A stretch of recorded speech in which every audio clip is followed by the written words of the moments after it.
অসমৰ আটাইতকৈ ঐতিহাসিক আলিটো 1681 চনৰ পৰা 1695 চনৰ ভিতৰত বা খ্ৰীষ্টাব্দৰ সময়ত স্বৰ্গদেউ গদাধৰ সিংহৰ সময়ছোৱাতে নিৰ্মাণ কৰা ধুদৰ আলি, যি ধুদসকলে নিৰ্মাণ কৰিছিল বুলি কোৱা হয়। আৰু এই আলিটো আমগুৰি সংযোগী আলিটো বৰ্তমান সময়ত যিটো অৱস্থালৈ গতি কৰিছে, সেই সময়ত ধুদৰ আলিটো নিৰ্মাণ কৰোঁতেও হয়তো ইমানখিনি বেয়া নাছিল। বৰ্তমান সময়ত যিটো পৰ্যায়ত এই ধুদৰ আলিটো হৈছে, এনেকুৱা এটা ধূলিময় পৰিৱেশ, এনেকুৱা এটা পথ, যিটো পথ অসমৰ হয়তো কোনো ঠাইত আৰু নাই। ইয়াত যিটো অৱস্থাত আছে, প্ৰায় নিৰ্মাণৰ কাম 2 বছৰ 3 বছৰ হৈ গ'ল ইতিমধ্যে, কিন্তু ৰাস্তাৰ কাম কোনো নিৰ্মাণ নহ'ল। আৰু এতিয়া আপুনি কোনো ফালে যাব নোৱাৰে, কেৱল ধূলি ধূলি ধূলি। এইটো পথেদি যদি আপুনি যাম বুলি ভাবিছে, নাজিৰাৰ পৰা আমগুৰি হৈ যাম ভাবিছে, তেনেহ'লে আপুনি চিন্তিত হ'ব লাগিব কেনেকৈ আচলতে এই পথটো আপুনি মাজেদি পাৰ হৈ যাব। এতিয়া গৰম দিন আহিছে, ধূলিৰ মাজত, গেলা ধূলিৰ মাজত যাব লাগিব। আকৌ বৰষুণ দিয়াৰ লগে লগে বোকাময় পৰিৱেশ, এনেকুৱা এটা পৰ্যায়লৈ গতি কৰিছে এই ধুদৰ আলিটো।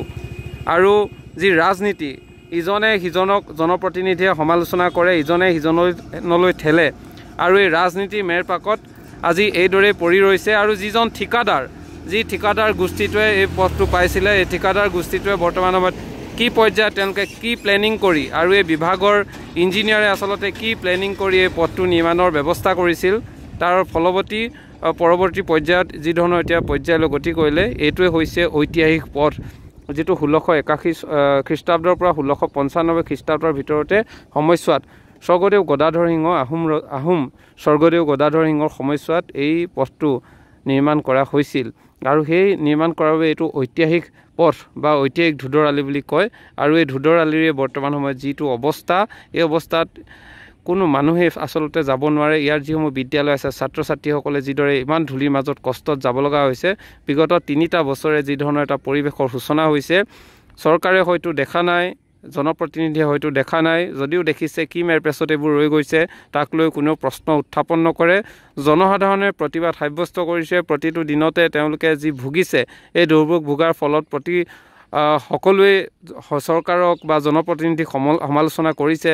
ৰাস্তাটো সোনকালে ঠিক হোৱাৰ আশাত তেওঁলোকে ৰৈ আছে, কিন্তু আজি পৰ্যন্ত পথটো কোনো ধৰণৰ সুব্যৱস্থা হোৱা নাই। হয়তো গদাধৰ সিংহ শাসনৰ সময়ত যিদৰে নিৰ্মাণ কৰা হৈছিল, সেই সময়তো চাগে ইমান এনেকুৱা এটা অৱস্থা হোৱা নাছিল পথটোৰ। এতিয়া যিটো অৱস্থা হৈছেগৈ, পথৰ নামত এইটো এটা গৰু যোৱা বাট হৈছে, গৰু হয়তো এইটো পথত নাযায়, এনেকুৱা এটা পৰ্যায়লৈ গতি কৰিছে। ইমানেই ধূলি, আপুনি যদি ক'ৰবাত ফুৰিবলৈ যায়, বাইক লৈ আহিলেতো আপোনাৰ ইয়াত কাপোৰ কানিৰ পৰা আদি কৰি সকলো শেষ হৈ যাব। গাড়ী লৈ আহিলে আপোনাৰ গাড়ীৰ চেহেৰাই বদলি হৈ যাব। অৰ্থাৎ এনেকুৱা এটা পৰ্যায়লৈ গতি কৰিছে ধুদৰ আলি।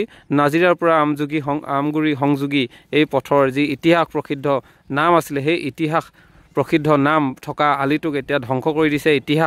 ইতিহাসো আচলতে ধ্বংস কৰা যেনেই অনুভৱ হৈছে। স্বৰ্গদেউ গদাধৰ সিংহৰ দৰে ব্যক্তিৰ নাম থকা আলিটো এইদৰে পেলাই ৰৈছে। অৰ্থাৎ সেই ইতিহাস প্ৰসিদ্ধ যি ইতিহাস আছে, এই ইতিহাসক আচলতে কোনেও সন্মান কৰিব বিচৰা নাই। বিশ্বৰ অন্যান্য ৰাষ্ট্ৰত যদি কোনো ইতিহাস প্ৰসিদ্ধ বস্তু থাকে বা ৰাস্তাই হওক, সকলোবোৰ অতি সুন্দৰকৈ সজোৱা হয়, আৰু আমাৰ ইয়াত এইদৰে পেলাই ৰখোৱা হয়।